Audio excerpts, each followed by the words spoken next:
इस वीडियो में हम पढ़ रहे हैं क्लास 9th के पॉलिटी का चैप्टर नंबर 4 जिसका नाम है इलेक्टोरल पॉलिटिक्स। इसके पहले मैंने एक वीडियो किया है इस चैप्टर के ऊपर। अगर आपने वो वीडियो नहीं देखा तो उसका लिंक मैंने नीचे डिस्क्रिप्शन में दिया हुआ है, वहाँ से आप वो वीडियो देख सकते हैं। आइए हम शुरुआत करते हैं इस वीडियो को, सेकंड नंबर वीडियो को इस चैप्टर का। और इस वीडियो में हम शुरुआत करेंगे टॉपिक से, what makes an election democratic. आखिर एक इलेक्शन को आखिर कोई भी इलेक्शन जो है वो उसे हम डेमोक्रेटिक कैसे बना सकते हैं या फिर डेमोक्रेटिक कैसे कह सकते हैं। तो देखिए, बहुत सारे कंट्रीज़ हैं जहाँ पर इलेक्शंस होते हैं और इलेक्शन जो है वो काफ़ी तरीके से होते हैं। जितने भी डेमोक्रेसी कंट्रीज़ हैं वहाँ पर इलेक्शंस होते हैं, लेकिन जो नॉन डेमोक्रेटिक कंट्रीज़ हैं वहाँ पर भी किसी तरीके के इलेक्शंस हेल्ड किए जाते हैं। तो आखिर हम ये फ़र्क कैसे करेंगे कि कौन सा इलेक्शन जो है वो डेमोक्रेटिक है और कौन सा जो इलेक्शन है वो नॉन डेमोक्रेटिक है। और हमने इस चीज़ को डिस्कस किया था चैप्टर नंबर 2 में। वहाँ पर हमने इस चीज़ के बारे में बात की थी। हमने काफ़ी सारे एग्जांपल्स देखे थे, बहुत सारे कंट्रीज़ के बारे में देखा था जहाँ पर इलेक्शंस तो होते हैं लेकिन वो रियलिटी में उनको हम एक तरीके से डेमोक्रेटिक इलेक्शन नहीं कह सकते हैं। तो उसे हम एक तरीके से रिकॉल कर लेते हैं चैप्टर 2 वाले कंटेंट को कि हमने आखिर वहाँ सीखा क्या था, और एक तरीके से सिंपल लिस्ट बनाते हैं कि जो कि मिनिमम कंडीशन एक तरीके से हैं डेमोक्रेटिक इलेक्शन के। तो आइए इस चीज़ को हम देखते हैं कि कौन कौन सी चीज़ें होना ज़रूरी है डेमोक्रेटिक इलेक्शन होने के लिए। पहला, जो इलेक्शन होगा उसमें सभी लोगों के पास ये अधिकार होना चाहिए कि वो इलेक्शन में पार्टिसिपेट कर सके। इसका मतलब ये हुआ कि जितने भी लोग हैं उनके पास एक वोट होना चाहिए और उनके वोट का वैल्यू 1 होना चाहिए। ऐसा नहीं होना चाहिए कि सोसाइटी के एक भाग को वोट का अधिकार हो, दूसरे भाग को वोट का अधिकार नहीं हो। यानी कि सभी लोग वोट देंगे और उनके वोट का वैल्यू बराबर होगा। तो हमने देखा था चैप्टर नंबर 2 में कि फिजी में जो वोटिंग होता है वहाँ पर फिजी के जो मूल निवासी हैं उनके वोट का वैल्यू इंडिया से गए व्यक्तियों के मुकाबले या फिर दूसरे देश से गए व्यक्तियों के मुकाबले ज़्यादा होता है। तो उस तरीके के इलेक्शन को हम डेमोक्रेटिक इलेक्शन नहीं कह सकते हैं। और इसके बाद दूसरा जो रिक्वायरमेंट है डेमोक्रेटिक इलेक्शन का वो है कि लोगों के पास ऑप्शन होना चाहिए जिसमें से वो अपने लीडर को चुन सके या फिर अपने रिप्रेजेंटेटिव को चुन सके। और इसके लिए जो पार्टीज़ हैं और जो कैंडिडेट हैं उनके पास ये आज़ादी होना चाहिए कि वो इलेक्शन लड़ सके बिना किसी के रोक के, बिना किसी रुकावट के, और एक तरीके से रियल चॉइसेस वोटर्स को प्रोवाइड हो। तो इसके लिए एग्जाम्पल हमने देखा था चाइना का कि देखिए, चाइना में ऐसा नहीं है कि आप इलेक्शन चाहे तो जाकर लड़ सकते हैं, नहीं। आपको कम्युनिस्ट पार्टी अगर एक तरीके से आपको बोलेगी कि हाँ तुम लड़ सकते हो तभी आप इलेक्शन लड़ सकते हैं और आप रिप्रेजेंटेटिव के रूप में चुने जा सकते हैं। अगर आपको कम्युनिस्ट पार्टी ने रोक दिया इलेक्शन लड़ने से तो आप इलेक्शन में पार्टिसिपेट नहीं कर सकते हैं और आप एक तरीके से लीडर नहीं बन सकते हैं। तो इस तरीके के जो प्रथा है या इस तरीके का जो सिस्टम है इससे हम डेमोक्रेटिक इलेक्शन नहीं कह सकते हैं। क्यों? क्योंकि लोगों के पास रियलिटी में कोई चॉइस नहीं है लीडर चुनने का। जो सरकार ने उन्हें ऑप्शन दिया है उसी में से वो चुन सकती है, 1 या 2 या 3 इस तरीके से। और इसके बाद तीसरा हम देखते हैं जो कि रिक्वायरमेंट है एक इलेक्शन को डेमोक्रेटिक होने के लिए, कि जो चॉइस है वो ऑफर होना चाहिए एक रेगुलर इंटरवल पर। यानी कि जो इलेक्शन है वो रेगुलरली होने चाहिए कुछ सालों के बाद। जैसे कि इंडिया में आप देखिए इलेक्शंस होते हैं 5 सालों के बाद, हर 5 साल पर इलेक्शंस होते हैं जिसमें कि लोग अपने लीडर्स को चुनते हैं और अगर कोई लीडर पसंद ना आए तो उसे हटा भी देते हैं। और तो इसी तरीके से इलेक्शंस रेगुलर इंटरवल पर होने चाहिए। ऐसा नहीं कि एक बार इलेक्शन हुआ तो अगले 20 सालों तक वो लीडर रूल कर रहा है। ऐसा होगा तो उसे रियलिटी में उस इलेक्शन को डेमोक्रेटिक इलेक्शन नहीं कह सकते हैं। चौथा है कि जो कैंडिडेट है लोगों द्वारा चुना गया है उसे ही इलेक्ट होना चाहिए। यानी कि जिस व्यक्ति को सबसे ज़्यादा वोट मिले या फिर जो वहाँ का सिस्टम है इलेक्शन का, उसके अनुसार जो भी कैंडिडेट जीतता है उसे एक तरीके से इलेक्ट होना चाहिए, वो जीतकर पावर में आना चाहिए। अगर वैसा नहीं होता है तो उसे हम डेमोक्रेटिक इलेक्शन नहीं कह सकते हैं। इसके बाद 5वां है, इलेक्शन जो है वो होना चाहिए एक फ्री एंड फेयर मैनर में और काफ़ी साफ़ सुथरा इलेक्शन होना चाहिए जहाँ पर जो लोग हैं वो रियलिटी में चुन सकें जिसे वो चाहते हैं, जैसा वो चाहते हैं वैसा वो सरकार बना सके, जिस रिप्रेजेंटेटिव को जिताना चाहते हैं उसे वो जिता सकें। तभी हम एक तरीके से कह सकते हैं कि जो इलेक्शन है वो फ्री एंड फेयर इलेक्शन है और ये रियलिटी में डेमोक्रेटिक इलेक्शन है। तो इंडिया में देखिए, इंडिया में जो ये प्रोसेस है इलेक्शन तो वो बहुत ही साफ सुथरा है। या इंडिया में आपको ये आप नहीं कह सकते कि जो इलेक्शन है उसमें कोई धांधली की गई है या इस तरीके की परेशानी की गई है, नहीं। इंडिया में जो इलेक्शन होता है वो काफ़ी फ्री एंड फेयर होता है, काफ़ी अच्छा होता है। और दुनिया के बहुत सारे देश इंडिया से सीखने की कोशिश कर रहे हैं या फिर सीख भी रहे हैं कि इलेक्शंस आखिर कैसे किए जाएं। तो देखिए ये जो चीज़ें हैं, ऊपर जिन चीज़ों की हमने बात की, ये देखने में बहुत ही सिंपल लगते हैं और बहुत ही आसान कंडीशंस लगते हैं, लेकिन इन सभी कंडीशंस को बहुत सारे कंट्रीज़ में फॉलो नहीं किया जाता है और फुलफिल नहीं किया जाता है। और इस चैप्टर में हम एक तरीके से इन कंडीशंस को इलेक्शंस पर अप्लाई करके देखेंगे हमारे कंट्री में, और हम देखेंगे कि डेमोक्रेटिक इलेक्शन हम अपने देश में होने वाले इलेक्शन को कह सकते हैं या फिर नहीं कह सकते हैं। तो इसके बाद आइए अब हम नेक्स्ट टॉपिक पढ़ते हैं। नेक्स्ट टॉपिक है हमारा, is it good to have political competition. क्या पॉलिटिकल कंपटीशन होना ज़रूरी है या फिर अच्छा है, इस चीज़ को हम देखने वाले हैं। तो देखिए इलेक्शन जो है वो आखिर है क्या। इलेक्शन एक तरीके का पॉलिटिकल कंपटीशन है जहाँ पर डिफरेंट पॉलिटिकल पार्टीज़ या फिर डिफरेंट पॉलिटिकल पर्सन जो हैं वो एक तरीके से कंपटीशन करते हैं चुनाव जीतने के लिए या फिर लोगों को रिप्रेजेंट करने के लिए। ये जो कंपटीशन होता है ये वेरियस फॉर्म्स में होता है। तो सबसे मोस्ट फेमस फॉर्म है कंपटीशन का, वो पॉलिटिकल पार्टीज़ के बीच में है, यानी कि बहुत सारे पॉलिटिकल पार्टीज़ हैं जो एक दूसरे के ऊपर आरोप लगाती हैं या फिर कंपटीशन करती हैं और जनता को ये बताने की कोशिश करती हैं कि देखिए मैं जो हूँ मैं आपके काम को कर सकता हूँ, दूसरी पार्टी बोलती है कि नहीं मैं आपके काम को कर सकता हूं, इस तरीके से।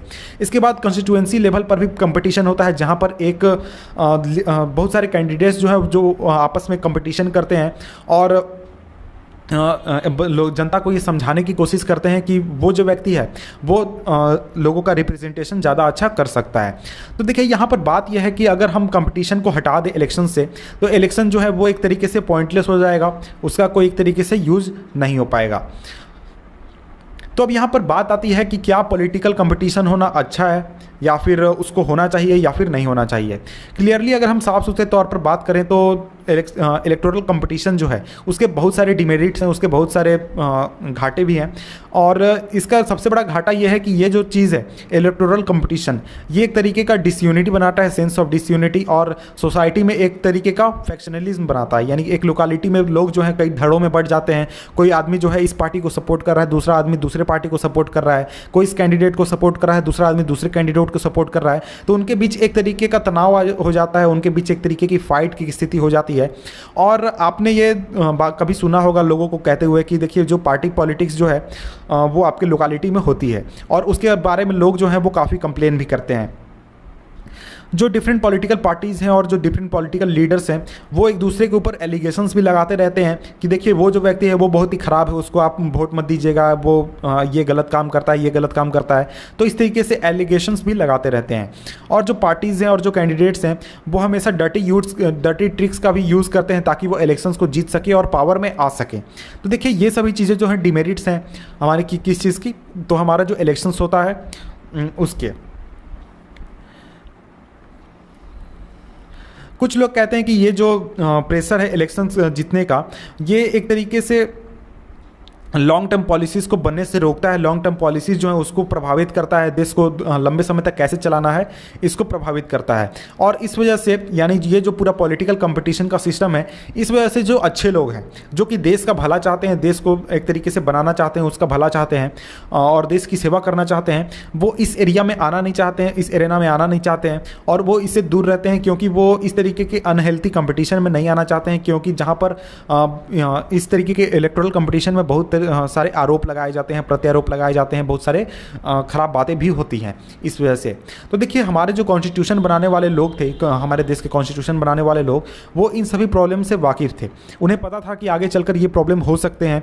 इसके बावजूद भी उन्होंने फ्री कंपटीशन की ओर अपना ध्यान रखा और उन्होंने फ्री कंपटीशन को एक चुनाव का एक जरिया चुना देश में चुनाव कराने के लिए।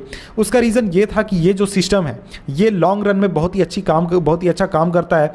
और अगर हम एक आइडियल वर्ल्ड की बात करें, एक ऐसे वर्ल्ड की जो एक आइडियल वर्ल्ड की बात करें, वहाँ पर जो पॉलिटिकल लीडर्स होते हैं उन्हें ये पता होता है कि लोगों के लिए क्या अच्छा है और वो बहुत ही मोटिवेटेड होते हैं कि वो जनता की सेवा करेंगे। पॉलिटिकल कंपटीशन इस तरीके के सिचुएशन में ज़रूरी नहीं होती है, इस तरीके के आइडियल वर्ल्ड में। लेकिन जब हम रियलिटी की बात करते हैं, रियल लाइफ की बात करते हैं, तो रियल लाइफ में ऐसा नहीं होता है। तो यहाँ पर अगर आप आइडियल वर्ल्ड आप अगर नहीं समझ रहे होंगे वर्ड, तो मैं आपको समझा दूँ। आइडियल वर्ल्ड का सिंपल मतलब होता है एक ऐसी दुनिया जिसको हम ख्यालों में सोचते हैं, यानी कि एक परफेक्ट दुनिया जहाँ पर सब चीज़ परफेक्ट है, सब चीज़ सही होता है, कुछ भी गलत नहीं होता है। जहाँ पर उस तरीके के वर्ल्ड को हम आइडियल वर्ल्ड कहते हैं। कि देखिए जब कोई व्यक्ति बात करता है कि देखिए हम इस वर्ल्ड को ऐसा बनाना चाहते हैं, ऐसा बनाना चाहते हैं, वर्ल्ड ऐसा होना चाहिए, तो वो एक तरीके का आइडियल वर्ल्ड है।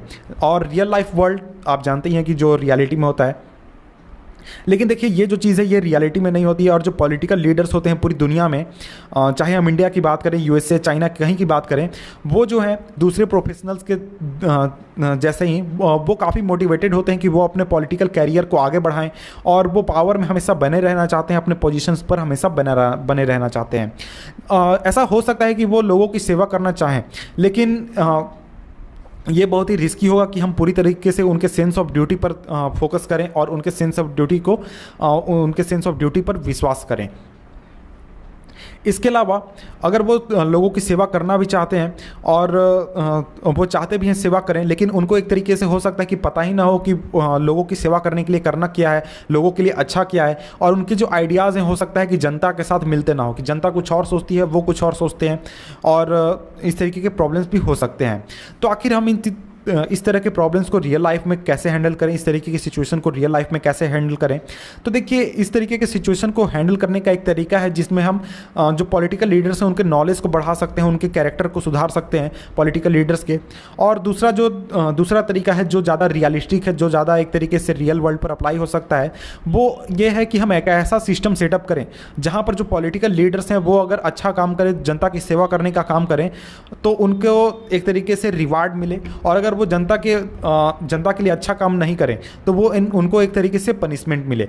तो इस तरीके का सिस्टम अगर हम सेटअप करें तो बहुत ही आसानी से लोगों के जो एस्पिरेशंस हैं उसको पूरा कर सकते हैं, और जो पॉलिटिकल लीडर्स हैं उनको कंट्रोल में हम रख सकते हैं।